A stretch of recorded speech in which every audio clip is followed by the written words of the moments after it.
राधिका बरसाने वारी की जय। राधे राधे। आज हम पितृपक्ष के नियम जो शास्त्रों में बताए गए हैं उनकी चर्चा करेंगे। यदि हम पितृपक्ष के इन नियमों का पालन करते हैं तो हमारे पितृ हमसे सदा प्रसन्न रहेंगे और हमें आशीर्वाद देकर जाएंगे। और यदि हम नियमों का पालन नहीं करेंगे तो पितरों की अप्रसन्नता प्राप्त होगी और साथ ही घर में क्लेश, दरिद्रता, कष्ट और दोष भी लगेगा। इसे ऐसे समझिए जैसे यदि हमारे घर में कोई मेहमान आए और हम उनका सम्मान ना करें, बल्कि घर को गंदा ही छोड़ दें, तो वह मेहमान आपसे प्रसन्न होगा या नहीं। ऐसे ही पितृपक्ष के 15 दिन पितरों के लिए होते हैं। इन 15 दिनों में पितृ धरती पर आकर अपने अपने घर आते हैं। उस समय या उस विशेष तिथि में, जिस तिथि में उनका दाह संस्कार हुआ होता है, उस तिथि को श्राद्ध की तिथि माना जाता है। उस तिथि में वह पितृपक्ष के नियम का पालन ना करें तो पितरों की अप्रसन्नता ही प्राप्त होगी। तो चलिए अब मैं आपको पितृपक्ष के नियम बताती हूँ। पितृपक्ष में कभी यह कार्य नहीं करने चाहिए। वह कार्य मैं आपको बताऊंगी। सर्वप्रथम तो पितृपक्ष के दिनों में स्त्री हो, पुरुष हो या बच्चे हों, किसी को भी बाल, नाखून नहीं कटवाने चाहिए और ब्रह्मचर्य का पालन भी करना चाहिए। पितृपक्ष में या उस तिथि पर किए गए यह कार्य, बाल कटवाना, नाखून कटवाना, यह सब अवांछित वस्तुएं हैं जो हम अपने शरीर की सफाई के लिए काटते हैं। इन दिनों में, श्राद्ध के दिनों में और उस विशेषकर उस तिथि में, श्राद्ध की तिथि में, यह कार्य पितरों को प्राप्त हो जाता है। यदि आपको कोई अपने कटे हुए बाल या नाखून दे दे तो आपको कैसा लगेगा? ऐसे ही ब्रह्मचर्य का पालन करना चाहिए, क्योंकि यह दिन केवल पितरों को याद करने के लिए होते हैं, क्योंकि उन पितरों की वजह से ही आज हम हैं। अगर वह पितर नहीं होते तो आज हम इस संसार में नहीं होते और ना ही ये सांसारिक भोग भोग रहे होते। इसलिए यह पितृपक्ष के दिन उन पितरों को याद करने के लिए होते हैं, सांसारिक भोग भोगने के लिए नहीं। पितृपक्ष में श्राद्ध के भोजन पर भी विशेष ध्यान देना चाहिए। भोजन बिना प्याज लहसुन का होना चाहिए। चाहे आपके बड़े जिनका आप श्राद्ध कर रहे हैं जीवित अवस्था में प्याज, लहसुन, मांसाहार करते हों, लेकिन मृत्यु के पश्चात श्राद्ध का भोजन जिसे वह ग्रहण करते हैं वह पूर्णतः सात्विक ही होना चाहिए। श्राद्ध के भोजन में हींग नहीं डालनी चाहिए। हींग डला हुआ भोजन पितृ प्राप्त नहीं करते। श्राद्ध के भोजन में मसूर की दाल, बैगन, मूली, सरसों को तेल का इस्तेमाल भी नहीं करना चाहिए।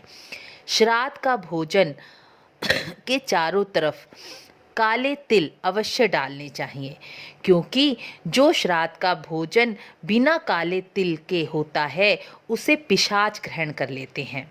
तीसरा, श्राद्ध या पितृपक्ष में पंचबलि देना बहुत आवश्यक होता है। इसके बिना श्राद्ध पूर्ण नहीं होता। जिस तिथि को आप श्राद्ध मनाते हैं या यह नियम तो आप रोज भी कर सकते हैं।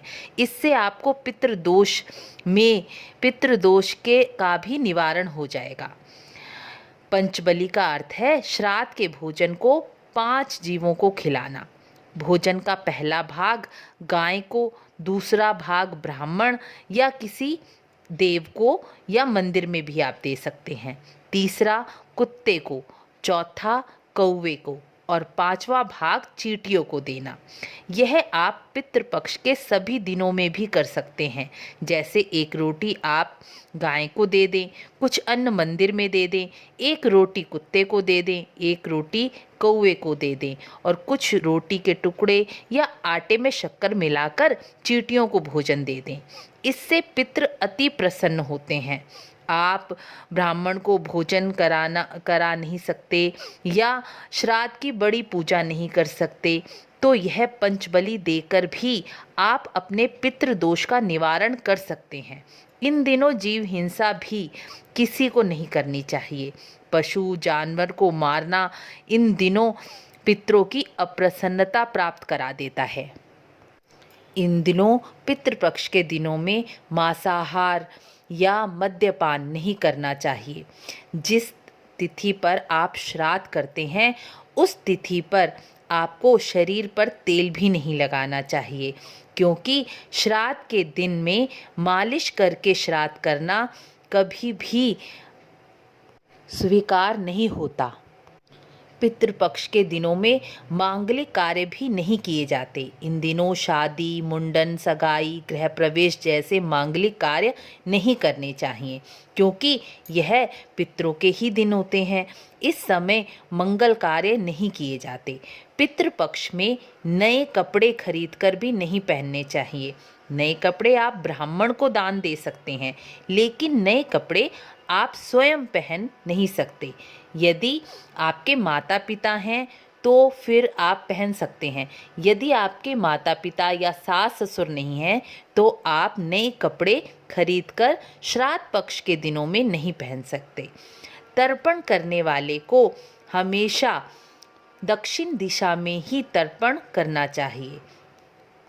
पितरों की दिशा दक्षिण मानी गई है, इसलिए श्राद्ध करते समय या तर्पण करते समय हमेशा दक्षिण की तरफ ही मुंह कर श्राद्ध का पूजन या तर्पण करना चाहिए।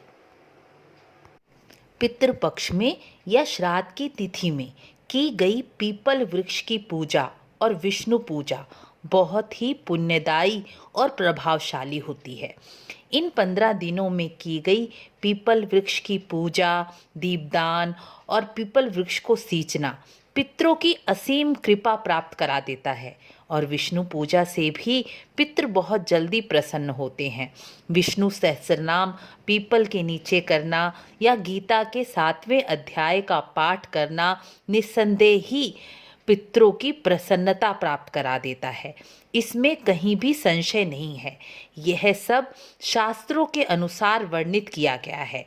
पितृपक्ष के यह नियम शास्त्रों के अनुसार ही बताए गए हैं, जिसे सभी को ही मानना चाहिए और अवश्य ही पालन भी करना चाहिए, चाहे वह श्राद्ध करते हों या नहीं, क्योंकि पितृदेव तो सभी के ही होते हैं, चाहे आप उसे माने या ना माने। वीडियो अच्छी लगी हो तो वीडियो को लाइक, शेयर, सब्सक्राइब अवश्य करें। मिलते हैं अगली वीडियो में। राधे राधे।